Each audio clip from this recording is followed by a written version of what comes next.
After a long hiatus, the Section YY podcast is back. Negative Niece joined by Harb. There, if you're watching on screen, he's to my. I guess if you're watching it, he's to my left, maybe my right. I don't know. It's always hard to tell because it flips from what you and I see when we record to what it actually looks like. It's crazy.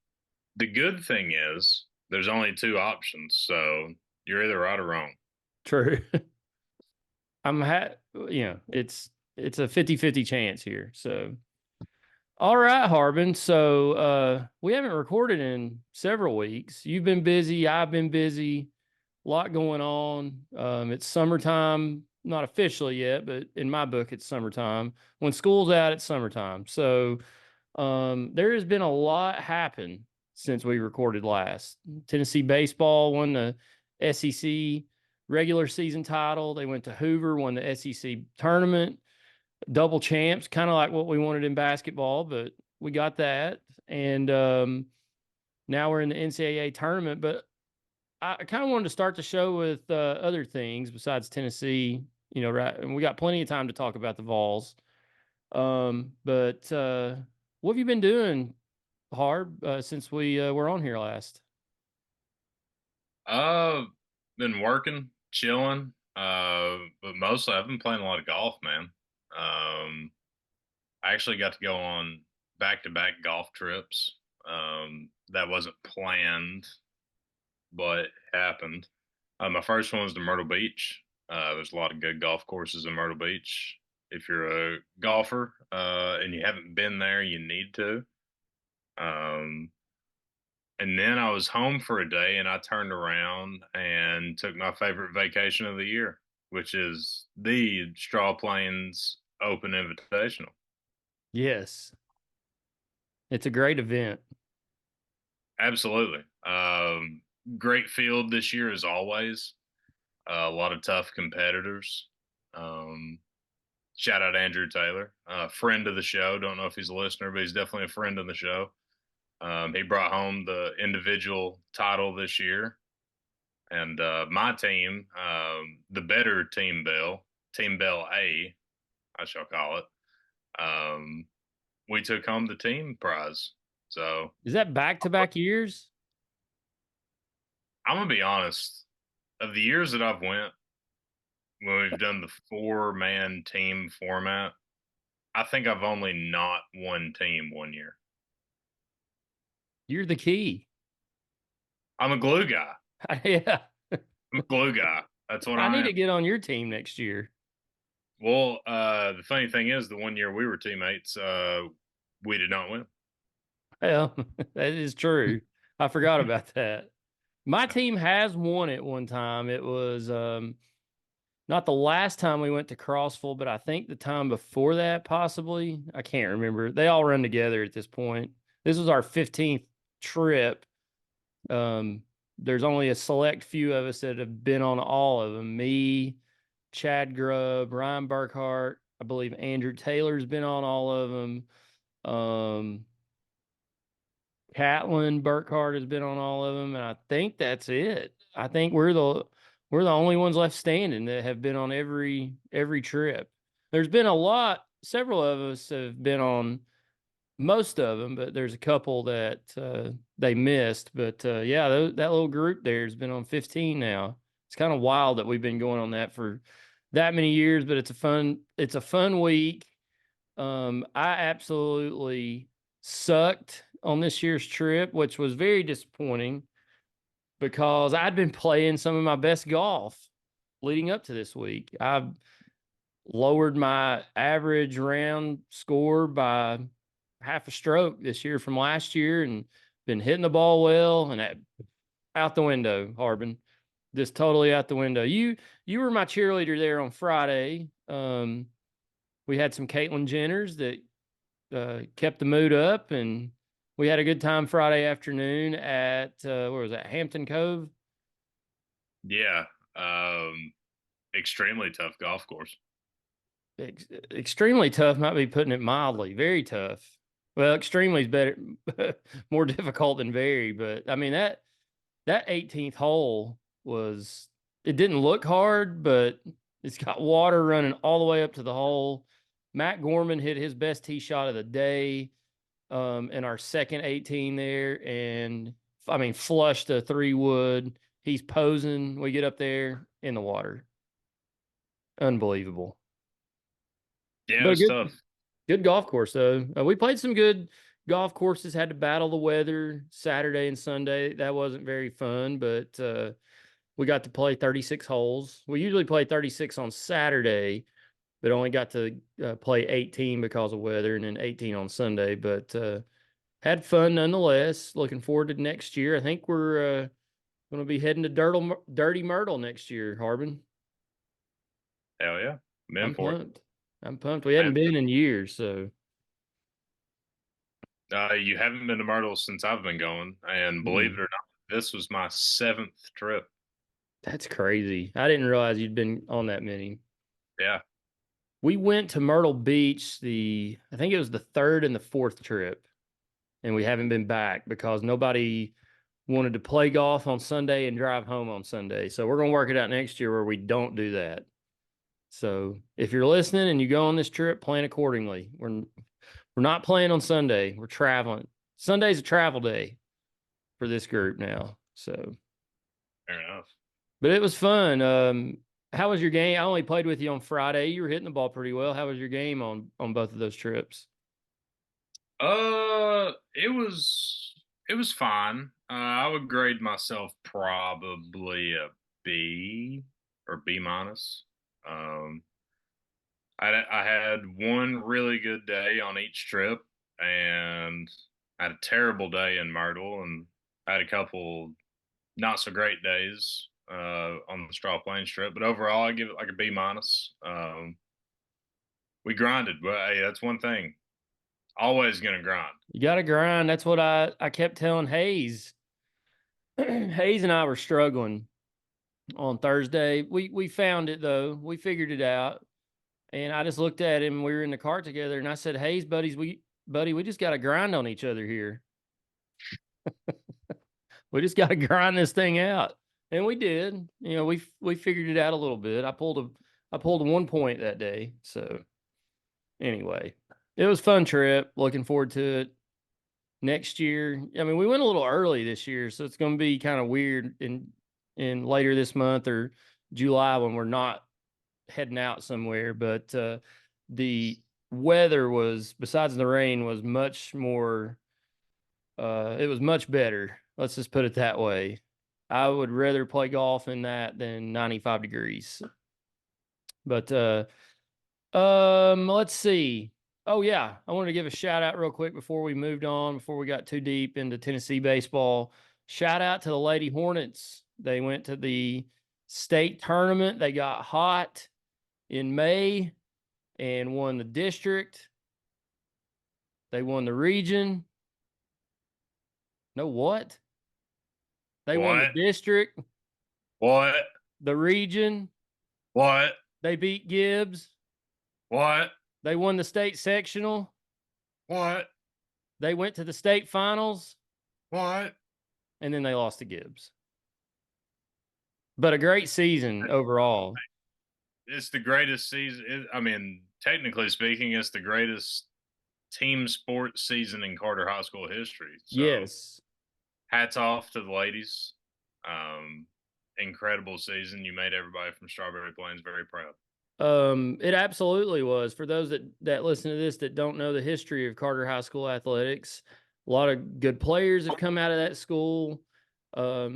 Usually not bad teams and everything, but they just can't get over the hump and win some big games and go very far in tournaments. And Carter has made 4 trips to the state basketball tournament in Murfreesboro on the boys' side. They've made a trip in baseball to Chattanooga back in the day, my freshman year, to the state tournament. Went 0-2. Basketball's 0-4, never won a game. And then softball makes their first ever trip to the state tournament and proceeds to win 3 games in a row. And then loses one and then wins again to get to the state title game. from all we can tell, it's the first state title game in Carter High School athletics history in a team sport, and ended up losing to Gibbs 6-1. But they brought home a runner-up trophy in the state in Class 3A. So shout out to those ladies. Shout out MK, number 22. Fantastic over there at first base. So shout out to her. So shout out Chad Grubb, assistant coach of the Lady Hornets, listener and viewer of the show. Grubb, you'll notice there's no fan on in Harbin's video tonight. That's just for Fans you, on. bud. I'm sweating for you, Grub. Harbin is sweating for you, Chad Grubb. Harbin, your Celtics are in the NBA Finals. How are you feeling about that? I'm not gonna lie, I feel incredible. We're up 3-0. If you're listening to this on Friday, we play tonight. That game's gonna go one of two ways. Dallas wins convincingly because they don't want to lose the title on their home court, or it's the same as the first three games. Talent prevails, and the Celtics get their first championship in 16 years in a sweep. Let me ask you this. I've been trying to watch the conference finals and the NBA finals. I haven't got to watch much of it because of work, but I got to watch last night. The officiating is atrocious, in my opinion. Like, is that the officiating in the NBA all the time? Oh, it's better. The officiating is better in playoff time as regards to not calling like the most ticky tack things ever. The regular season's rough, and that comes from somebody that watches a lot of regular season NBA. But in my opinion, these playoffs have been some of the best playoffs in the last probably 7 or 8 years. We've kind of had everything. If you look at Boston's path, you probably won't agree with that because they've only lost 2 games so far. Yeah, And if haven't they they won? sweep Haven't they Dallas, won? Haven't they won 10 in a row? yeah, yeah, they won the last three against God, that they played in the second round. Anyway, I'm having a brain fart. But then we swept Indiana, and now we're up 3-0 on Dallas. Um,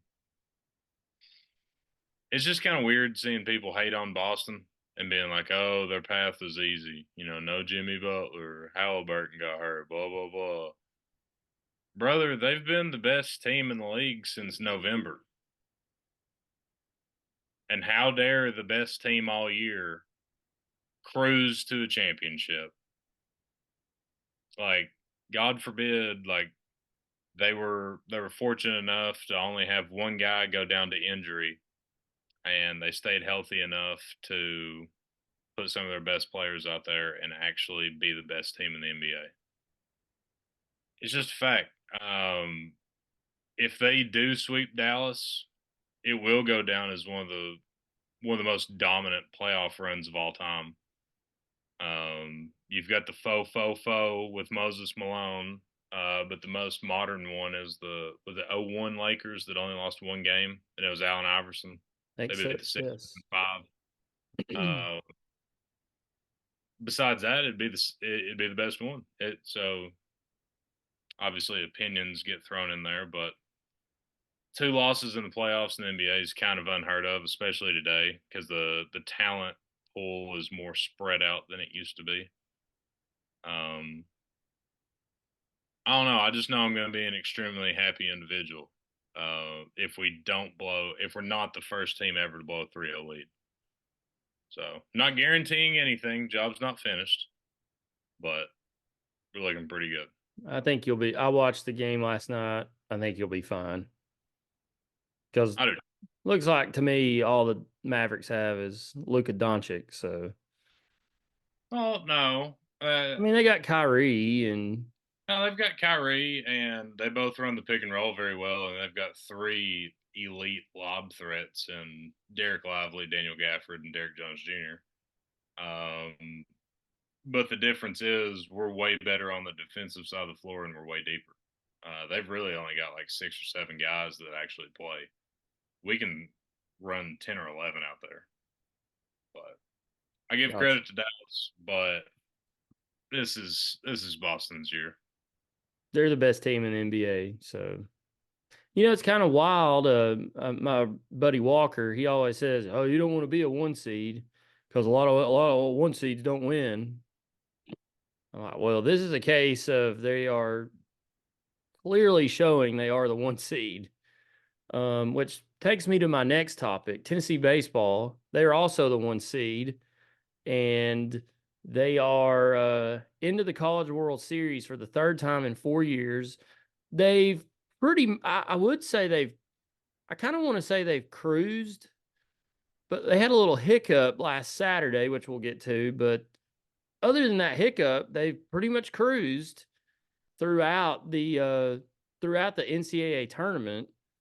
Um, Going back to the SEC tournament, I don't want to say they cruised in it, but they took care of business after the first game they lost. But that it almost to me seemed like they threw that game away. I mean, not threw it away, but they didn't start a regular pitching staff. Um, but yeah, Tennessee is back in Omaha. If you're listening to this, it's more than likely Friday. Tennessee plays tonight, 7 o'clock Eastern time, 6 o'clock Central, against the Florida State Seminoles. Um, so Tennessee's path to get there, they beat. Oh shoot! Now I'm having a brain fart. Who'd we beat in that first game in Knoxville a couple weeks ago? Northern Kentucky, Northern Kentucky, the Norsemen or the Norse. the Norse, We correct? beat the Norse, and then we beat Indiana. Cruised against Indiana. I actually got to go to the Southern Miss game on Sunday night, and yeah, we cruised in that one. Yeah, we took care of business the way a one seed should. Advanced on to play Cinderella story, Evansville Purple Aces, and I got to go to that game Friday. Tennessee won that game 11-6. Yeah, it probably wasn't that close, but Evansville battled all series. Kudos to them. And then Evansville on Saturday against Tennessee. Tennessee was up 4-0 going into the fourth inning and just absolutely imploded. Drew Beam had a no hitter going into the fourth inning, which I don't really consider talking about a no hitter until you get past the fifth, but he did have a no hitter going into the fourth, had a no hitter through 3 1/3, and just couldn't get anybody out. And Evansville ended up winning that game 10-8, withstood a late rally from the Vols. So it forced a do or die, win or go home game on Sunday night. Not what anybody was expecting against the Purple Aces. Rain delay on Sunday night. I got to go to the game. Thomas Rains, who, if you guys watched, we did a little episode in the parking lot after the game, a little reaction pod. And but we had to sit. We were tailgating down there and had to sit in the truck because a huge thunderstorm rolled through, delayed the start time. But I was telling him, and I asked him because he goes to more baseball games than I do, but that was the loudest atmosphere I've heard in Lindsey Nelson Stadium in any game I've been to. Now I've not been to, like I said, as many as he had. I'm sure that Wright State game in that one point was loud a couple years ago when Drew Gilbert hit that grand slam to win it. But this game, from walking in the stadium till the end of the game, it was a constant noise. The atmosphere was electric. Crowd was definitely a factor, I think. And I think the Purple Aces from Evansville just kind of ran out of steam, and Tennessee's potent offense just wore those fellas down.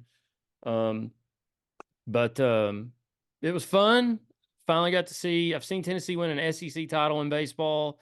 Now I've seen them clinch a series to go to Omaha, so that was pretty cool to see. We hung around for a little while after the game and enjoyed it, soaked it in, but now it's back to business, Harbin. It's time to go out to Omaha and win a national championship. Yeah.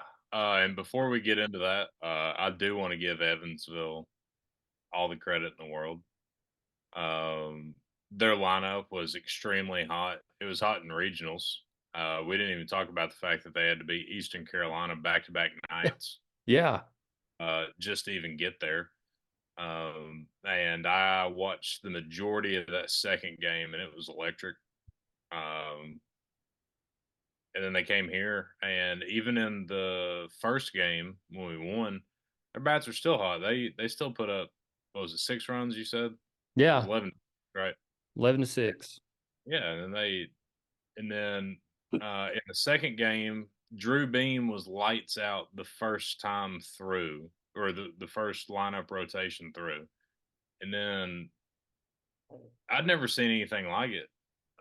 As far as a pitcher of his caliber versus a team where they come from, as respectful as I can put that, to be shut down like that in the first 3 innings, like the first lineup rotation and the second lineup rotation, they absolutely lit his ass up.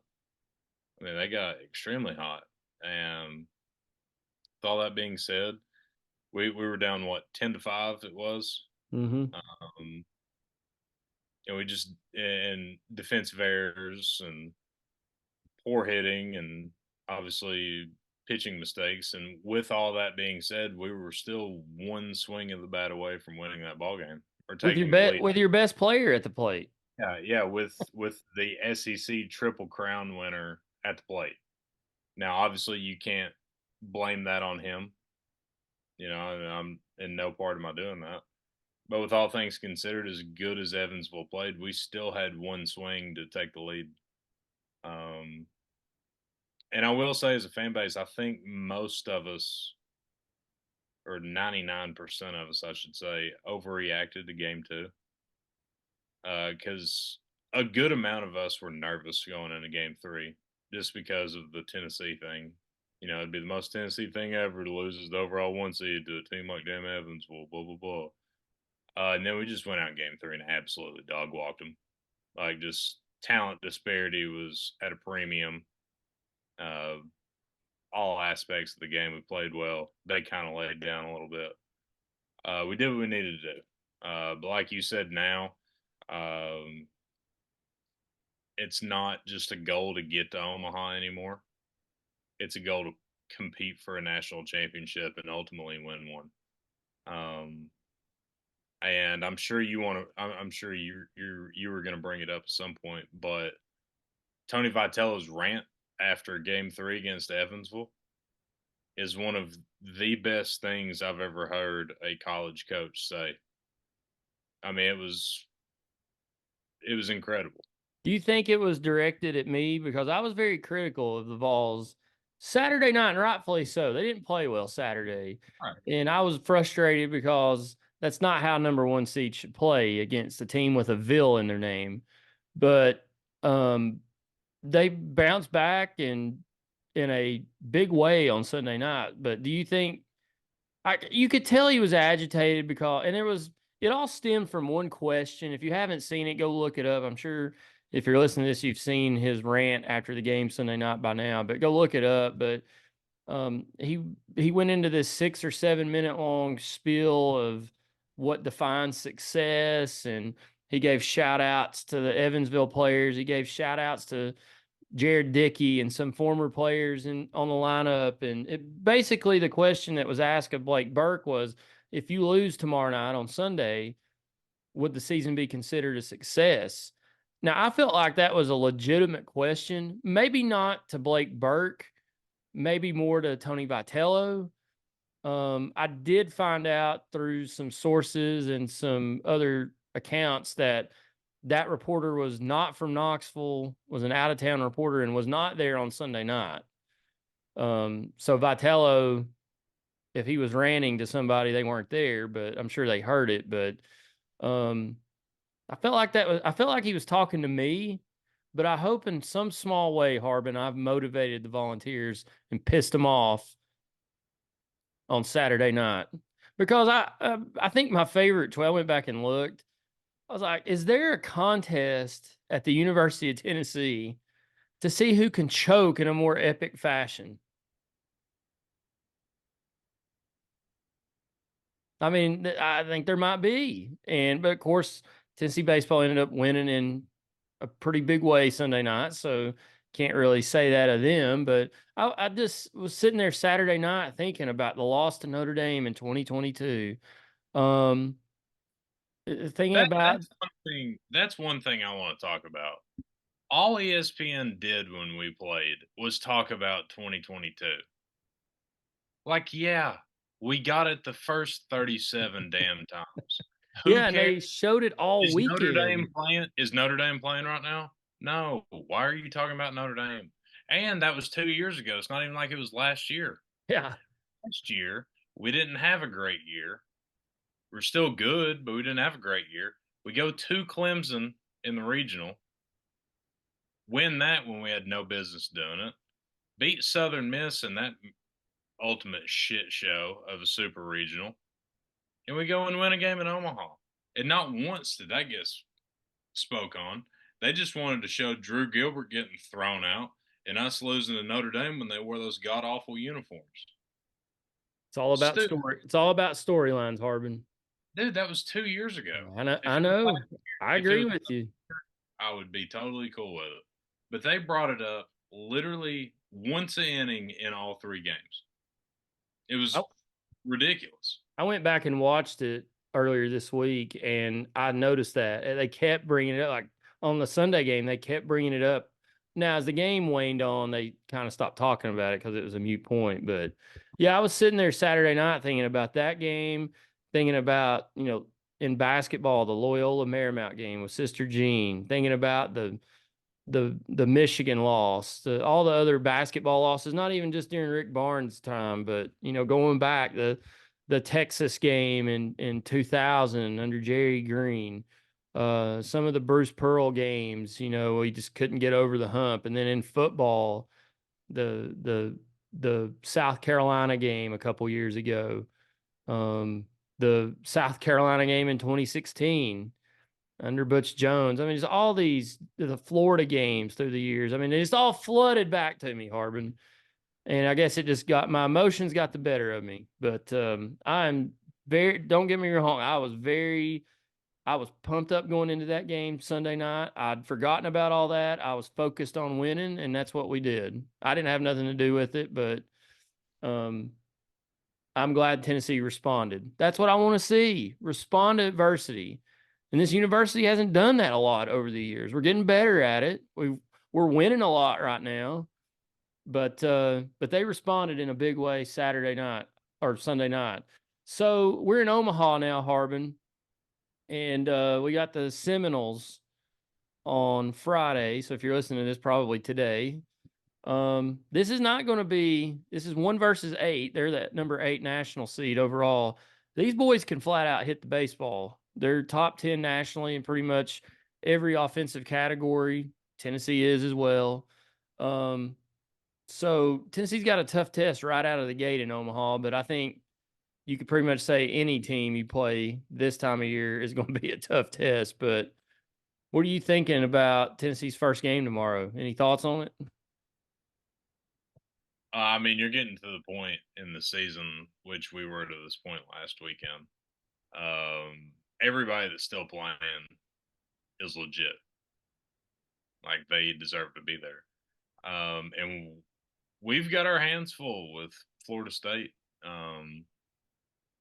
Their lineup can absolutely smack it, and especially recently. What was that game one against UConn? They put up what 24 runs, Yeah, they beat UConn 24-4. which UConn's pitchers were atrocious that game. Which I feel like y'all can put two and two together on that one. But What? what? From the minimal research that I've done on the Seminoles, they can smoke it. And we're gonna have, we're gonna have to play some of our better baseball. If they're playing good, it's gonna absolutely take our A game to beat them. But obviously, we're the number one seed. I don't think anybody really puts much stock into that at this point anymore. But we're as good as anybody there, point blank. So there's no excuses anymore. Obviously, shit can happen in baseball, and that just is what it is. But we need to we need to win a few games. That's how I feel about it.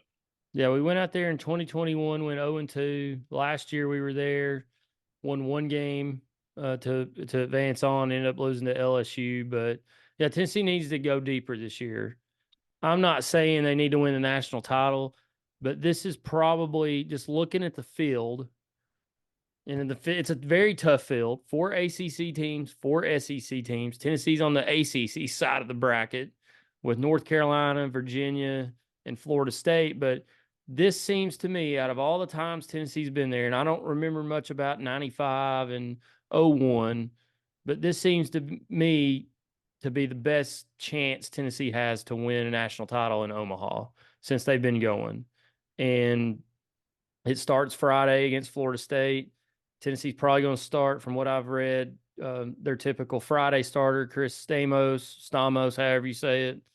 And then they'll come back after an inning or two with AJ Causey. But Florida State's going to throw, they haven't announced it yet, but more than likely their ace, Jamie Arnold. He ranks third in the nation in strikeouts with 155 and 102 thirds innings. He's 11-3, 2.77 ERA. He has walked only 22 batters on the season and only allowed, this is a big one here. He's only allowed 6 home runs.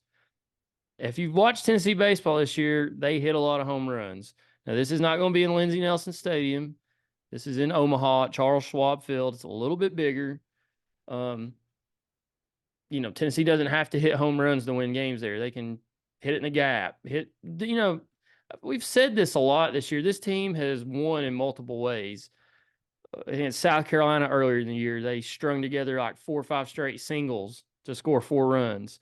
They've had to play in some shootouts. They've had to play in some pitching duels. They've kind of done it a little bit of every way, but they're going to be known for how they hit the baseball and the long ball. That might not come as frequently in Omaha, but I think they're going to hit some out there if they can stay hot with this lineup that they've got. I think they can do it, but I'm really looking forward to this. I think this is the most I've looked forward to Omaha in the 3 trips we've been to under Tony Vitello. I just feel like there's something different about this year. I could be totally wrong. I feel like we're going to make a little bit more noise than we have in the past, Harbin. I agree with you. Just by if you want to look at it from any of these perspectives, like law of averages or storylines or just flat out um, uh, experience. Um, it's our third time there under Vitello, correct? Third, fourth, third. Third. Um, I don't know. I just feel like he and the guys that are there, especially the upperclassmen, um, they're tired of being regular season warriors, for lack of a better term. I don't care how bad that sounds. If it sounds bad, hopefully it fires them up. I'm not saying because I said it. I'm sure there's a ton of other people that matter more than I do saying that. Um, I don't know. I feel like I do agree with you. Like this does feel like one of our better chances. Our pitching rotation does concern me if we do have to play a good amount of games. And like the last 2 times we've been there, we're kind of long ball dependent, and it's way harder to hit long balls there. Um, you never know, man. I sound like a broken record, but it's baseball. Anybody can beat anybody any given night. Anybody can get a hit off of any great pitcher, whatever. Um, but yeah, I really do like our chances. But we do have our hands full in the first game of Florida State. Really do. And if we win, we play the winner of North Carolina and Virginia. Is that Yes. correct? And if we lose, we play the loser of North Carolina, Virginia. Right. And both of those games are on Sunday. Yes. So if you lose, if Tennessee loses to Florida State, I think they play at 2 o'clock Sunday. If they win on Friday, they play at 7 o'clock Sunday night against the winner of UNC Virginia. I think it's key. If Tennessee wins these first two games, they are definitely in the catbird seat here because you got to look at it this way. If you win those first two games, you've only got to win one of your next two. And then if you do that, it's a best of three series from there. You don't want to lose. You do not want to lose your first game. It's not impossible to come out, from losing that first game, but it puts you in it puts you way behind the eight ball if you lose that first game. So I think it's crucial for Tennessee to come out and win tomorrow. They need to win that. If they want to advance on deeper in this tournament, they need to win against the Seminoles on Friday. They have to. Yeah. I mean, they can come out of that losers bracket. I mean, it's been done before. I don't know how many times or how long ago, but it's not impossible, but it really puts a strain. Not as much on those next two or three games, but it's later on if you keep winning. You're in deep doo doo by that point. But they need to come out and win tomorrow. Take care of business and move on, and then see what happens.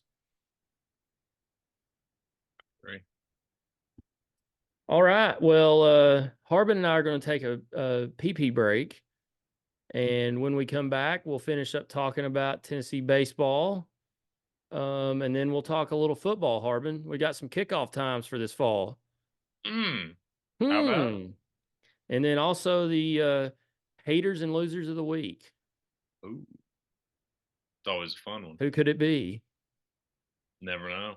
You never know with us. So hang tight. We'll be back here in 30 seconds. All right. So Tennessee baseball will be in action. If you're listening to this, probably tonight, but Friday night. We'll keep you guys posted on where they go from here. Harbin wanted to talk a little bit of football. The SEC and I guess ABC/ESPN released some kickoff times. We already knew the first three. Those were set in stone a few weeks ago. Chattanooga at home, 12:45. And that game is the first game of the year, August 31st. The NC State game over in Charlotte will be a 7:30 kickoff on ABC primetime. The Kent State game the following week, September 14th, is a 7:45 p.m. kickoff on the SEC network. Now, here's where this year's different than in the past. In the past, we've had to wait two Mondays before kickoff. They announced the kickoff times for those games. So say Tennessee was playing Florida on October 12th. So 2 Mondays before that, they would announce the kickoff time. Well, what they're doing this year is they're doing a more pro football type model, I guess, where they're going ahead and announcing not necessarily the game times, but the time of the day that those games will be on. So they've got there's four actually categories. There's early, which is noon to 1 p.m. kickoffs.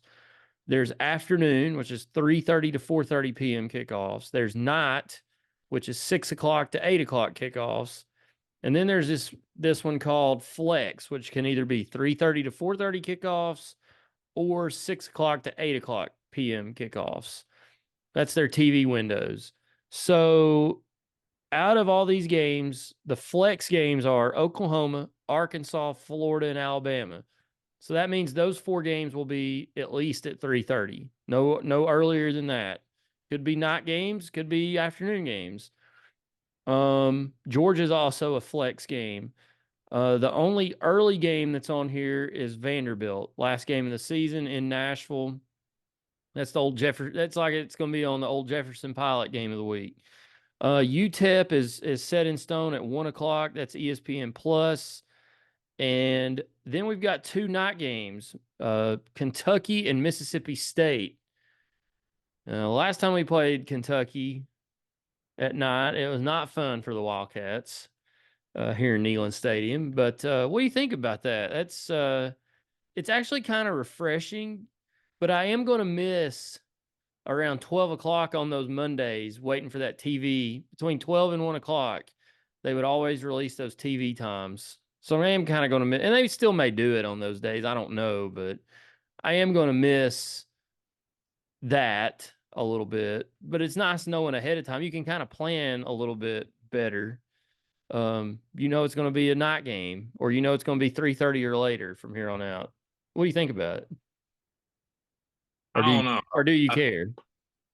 I mean, I guess I don't really care. A lot of those games that you called flex games, that was kind of obvious. Like, there's no way we're playing Alabama at noon. You know what I mean? Yeah.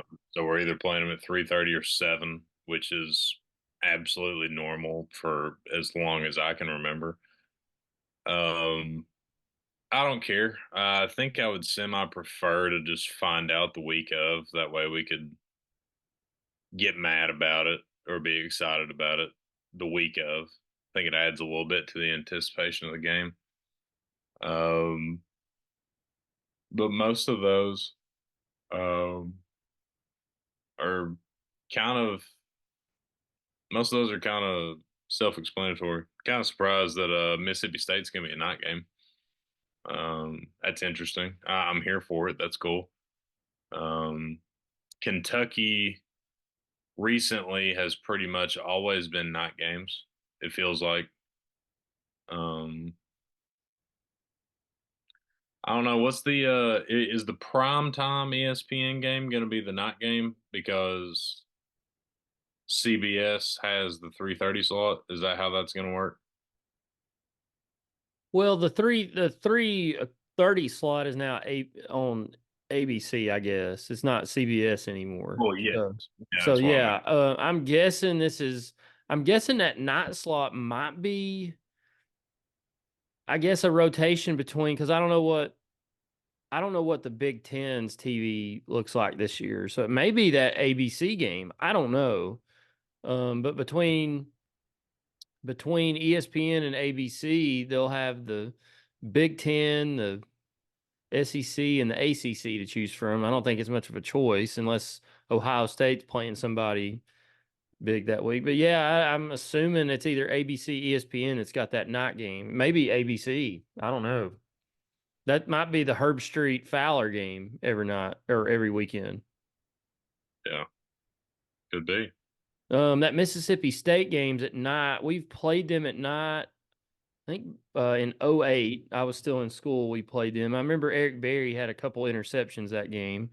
But most of the other times you play Mississippi State, it's always been a day game. So that'll be a little bit different playing the Bulldogs at night in Neyland. But yeah, that Kentucky game's been a night game most of the time throughout the history of that series. I'm assuming the Bama game will probably be a mid-afternoon game, probably Florida as well. Um, it's just hard to tell now with CBS out of the picture. You just don't know with all these time slots what ESPN may do, but it may be a 4:30 kickoff. I kind of what was that game? Was it last year or a couple years ago? We had that 5 o'clock kickoff. That was awesome. I love the 5 o'clock kickoff. Love, love the 5 o'clock It was kick. perfect. It was so perfect. So Yeah, 4:30 will do, I guess. But yeah, that was the big news out of the SEC this week was not official game times, but when the games could be played. But there's only four set in stone with Chattanooga at 12:45, NC State at 7:30, second home game of the year, third game of the year, Kent State at 7:45. That could be an electric atmosphere when the what is Kent State? Gosh, I'm drawing a blank. What's their mascot? I'll have to look it up. golden flashes. Golden Flashes. Yes. I was trying to call them the Zips, but that's Akron. But if Tennessee comes into that game, which they should, 2-0, that could be a pretty rowdy atmosphere on a Saturday night. Weather's still good. Long day of tailgating. So we're getting close, Harbin. 2 months away. Well, Oh, 3 months. 3 months. So it will be here before you know it. So we've had Tennessee basketball and Tennessee baseball and softball to tide us over. More baseball and softball, but Yeah, kickoff time's announced. I'm sure we'll know more as we go along, and we'll talk more football as we go along here later in the summer. But Harbin, you got a hater and loser of the week? Do you have a nominee or someone you'd like to throw out Um, there? See, I'm going back and forth because we haven't recorded in so long. I don't know if I want to call back to a few weeks ago or if I want to stay prevalent. Um, hmm. Do you want to decide while I give you mine? No, I've got my hater and loser. Okay. I've absolutely got him. My hater and loser of the week is Jason Kidd. Oh, Jason Kidd. what's Jason done? Well, and I want to preface by saying I fully understand what he was going for, and it was a chess, not checkers move, but it backfired. So after game one of the NBA Finals, Jalen Brown had, I want to say, like 31 or 32 points. Oh no, he didn't actually. Anyway, he had a lot more points than Jason Tatum did. Jason Tatum scored 16. Um, Jalen Brown was kind of the catalyst for us in game one. Well, after the game in the press conference, Jason Kidd was asked how hard it is preparing to guard a guy like Jalen Brown. And he looked at the reporter and said, it's real tough. He's their best player. And if you don't keep up with NBA or the Celtics or any basketball professionally, um, Jason Tatum and Jalen Brown have been teammates for 7 years, I think. And Tatum's always been the better one, but there's always been a discussion on who is better. And people have tried to drive a knife between them and get them traded or say one's better than the other. And they've both came out 100 times and said, we don't care as long as we win. You know, I would be much happier if the other one, not named me, wins finals MVP or what have you. So yeah, he was trying to drive a little bit of tension, which I respected. Don't get me wrong. But then it got exaggerated because um, somebody said that to Drew Holiday, who's a guard for the Boston Celtics, and he was like, "I agree, Jalen is best player." So everybody's like, "Oh, nobody believes in Tatum on the Celtics." Blah blah blah. Well, Tatum had what 35 last night in Game Three on the road, and now we're up 3-0. So happy trails, Jason Kidd. Um, it was fun while it lasted. You made a good run. And I respect the hell out of what you tried to accomplish, but it backfired mightily. So for that reason, you were this week's hater and loser. I'm gonna be honest. I didn't know Jason Kidd was still coaching until I started watching the conference finals a couple weeks ago. That Yeah. shows you how little I keep up with the NBA anymore. But yeah, I had no idea Jason Kidd was still coaching. Yeah. And he's Interesting. not bad. He's really not. Oh, he's always had good teams at his disposal. So, let's see. Harbin, I've gone back and forth on mine. Mm, Um, I may save one of them for a later episode, but I, I I guess a special shout out to a group of individuals is the WNBA for I just can't wrap my head around what those ladies in that league and the people around that league are thinking, fumbling this Caitlin Clark golden platter they've been given, and they hate. I'm honest, they hate that girl's guts. She's given them all kinds of upgrades in their league. Now they're still losing money. I think a report came out today. They're on track to lose $50 million this year. That's an astonishing amount of money, but it's par for the course for that league because nobody watches it. And people are only going to it now because of one person. And it's not Angel Reese. Angel Reese is a fine basketball player, but she seems to think that people are out there to watch her. And that's another person that could be a hater and loser of the week She said, quote, "I've been dealing with this for 2 years." You were No, the yeah. one, you were the one that did the "you can't see me" to Caitlin Clark unprovoked in the national championship game a couple years ago. So no, it's you, Angel. It's not us. It's you. But they've really fumbled the ball, and I'm not going to get too much into it because I just saw a video that was posted tonight about some woke sports media reporter asking Caitlin Clark about transphobia and homophobia, and basically was blaming her for it.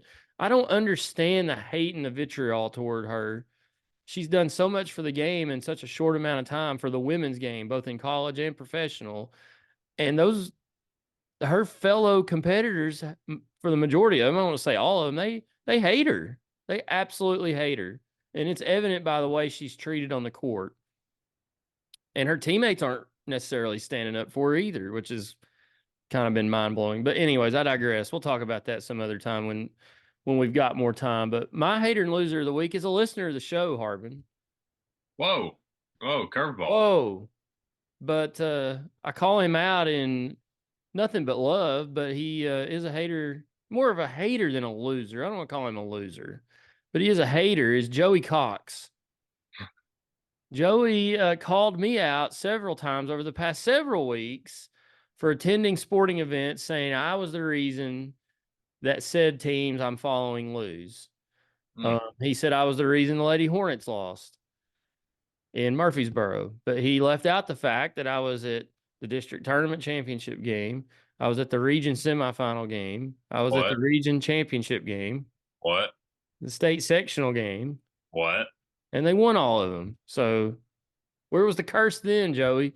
Then he started on me in the Southern Miss game a couple weeks ago and said, "Oh, we're gonna lose. Nice is there. Here we go again. We won." And then he started on me on Saturday, on Friday. He started on me, said, we trailed to Evansville like what, 5-3 or something like that. And we ended up blowing him out. He started on me on there. Then he started on me on Saturday. I wasn't even at the game Saturday.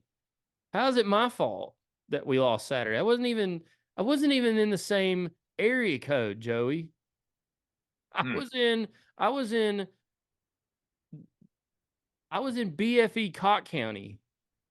I barely had cell phone coverage. Wasn't me. And then he found out I was going Sunday, and he said, "Oh, well, Vols are doomed. Niece is going to be there." Well, in your face, Joey. Sad. And I'm Wow. not going to go as far to say you're a loser, but you are a hater, and I'm calling him out.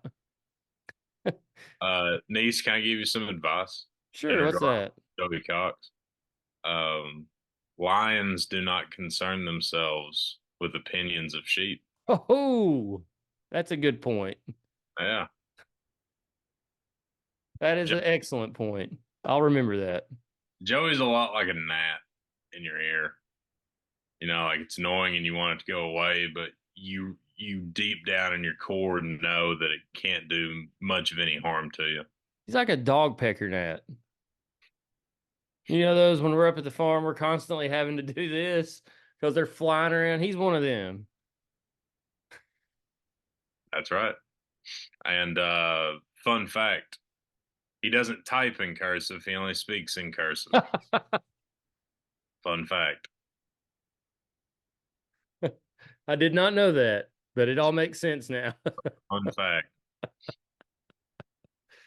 Oh, yay, Lordy. Joey Cox, hater and loser of the week, Who along would with have thought Jason, it? along with Jason Kidd.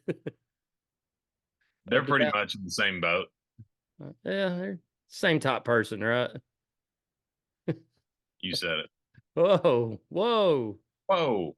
All right, let's see here. I had some sad news from the NASCAR world, Harbin. Stewart Haas Racing, my favorite team, closing their doors at the end of the season. Sad. Really? Two-time cup. They've won 2 cup championships, gobs of races, an Xfinity Series championship. A lot of wins between Tony Stewart, Kevin Harvick, Clint Boyer, all Kurt Busch, all those guys. But They're closing their doors. They got four charters, which are basically franchise tags, and they're selling them. Um, roughly from everything I've seen, could be between each charter could be worth 25 to 40 million dollars, which sounds like a lot of money, but if you compare that to like a pro sports franchise, they're worth around $1 billion plus dollars now. So, but this concept's in its infancy. So I no longer have anyone after this year to cheer for in NASCAR. Not that I had anybody right now since Harvick retired, but I was just kind of rooting for Stewart Haas. But yeah, that's gone. Tony Stewart's out, Gene Haas out, and those four drivers. I think they're going to sell one charter to local connection Front Row Motorsports, which is owned by Bob Jenkins, who owns most of the Yum brand locations around here, Taco Bell, Long John Silver's, KFC. He's got a team, Front Row Motorsports, with two charters, so they're going to pick up one, maybe two more to be at three or four. So we'll see. But a sad day there for me. Jake Minot listens to this show. He's a big NASCAR guy. He'll empathize with me. I don't think he's a SHR fan, but he's a NASCAR guy. So um, sad. I was devastated to learn that news. Slide on over to Hendricks. There's Chevy. I can't cheer for Chevrolet. It doesn't matter anymore. They're all the same damn car. Pretty much. The noses are That different. doesn't matter.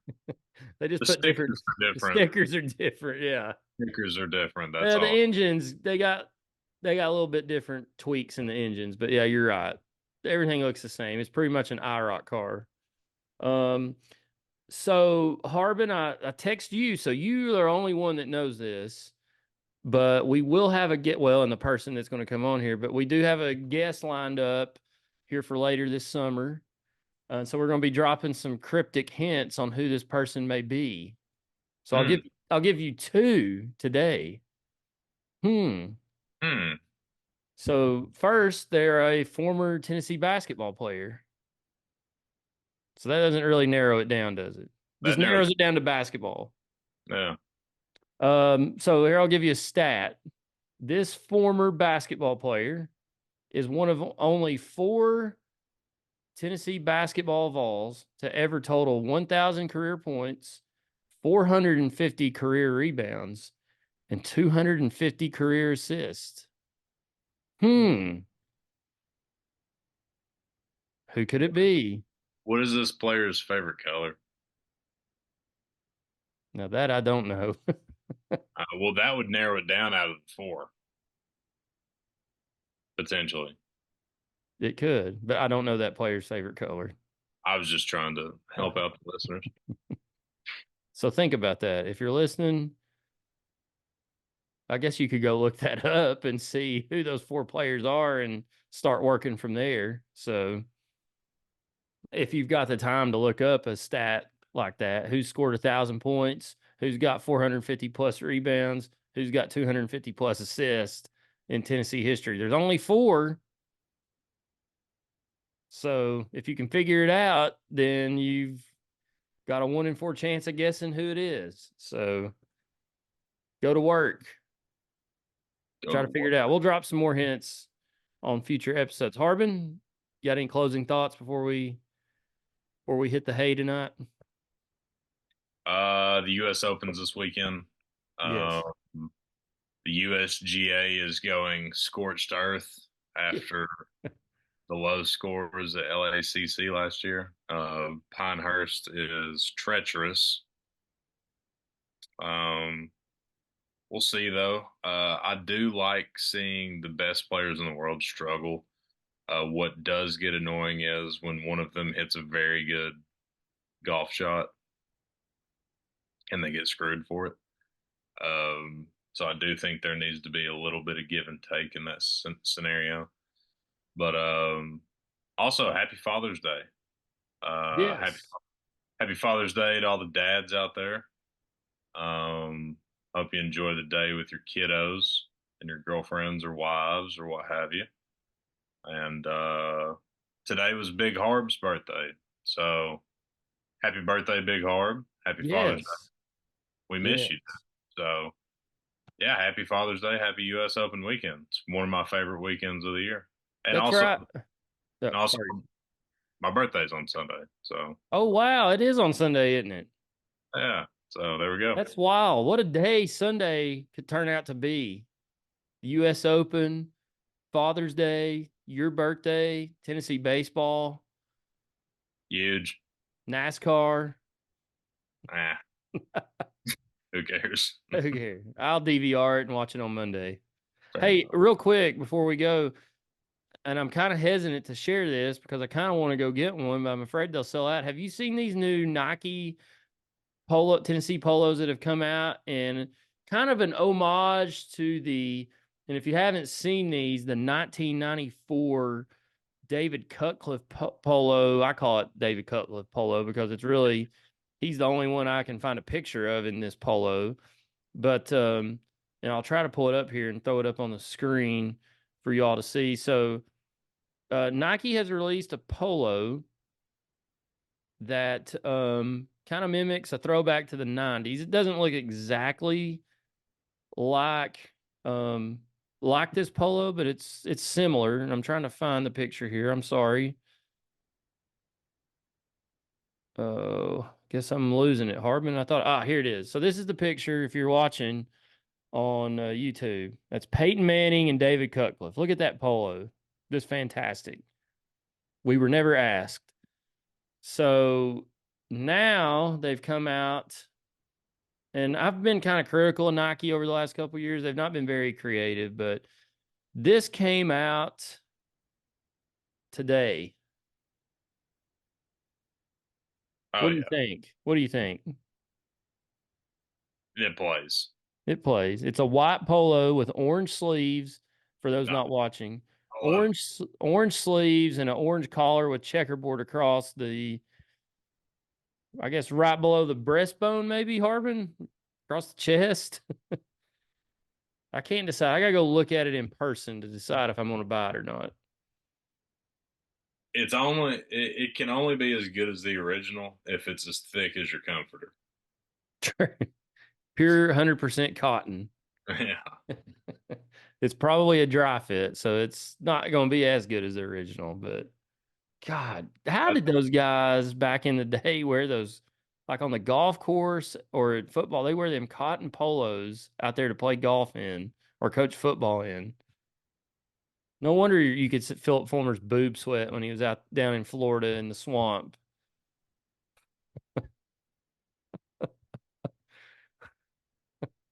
but think about poor Craig Stadler. Yeah, You know, the walrus. yeah, hard out here on a pimp. Heard that. All right. Well, that's this week's show. I hope everybody enjoyed it. We're fired up to be back. Um, we'll see what next week holds as far as when the Vols play and see when we can sneak an episode in. Maybe we'll do a reaction episode or something Friday night or Saturday night after the games. Hopefully, we're playing Saturday night. But I guess stay tuned and go Vols, and we'll hope for the best. We need a national title, Harbin. It's been since 2008 since this school has won a team national title. It's time. It is time. And I'm going to try if somehow Tennessee can get to that championship weekend. I'm going to try my best to get out to Omaha. I don't know how. I don't know where I'll stay. But I'm going to try to go if we get there. So we'll see. They got to get there first. I'm not even going to think about it till they get there. I'm not going to look for rooms. I'm not going to look at how to get there. They got to get there first. Yep. What? What? All right. Well, hope you guys enjoyed it. Remember to like and subscribe on our YouTube channel. We had a slight increase there in listeners back a while back, but that's kind of died out. Of course, we haven't been putting much content out lately. But if you're listening to this on if you're streaming this on the audio version on Spotify or Apple Podcast or wherever you get your podcast, thanks for listening there. But be also sure to go check out our YouTube channel, like and subscribe. You can comment on our videos. whether you think we suck or we're great, whatever it may be. Like and subscribe and comment. Interact with us. Maybe we'll respond. Who knows? Mama Harb responded on or commented on some YouTube videos back a while back. So She did. she did. So she listens to the show and watches probably. So, but appreciate everybody listening. For Harb, I'm Negative Niece. This has been the Section YY8 podcast.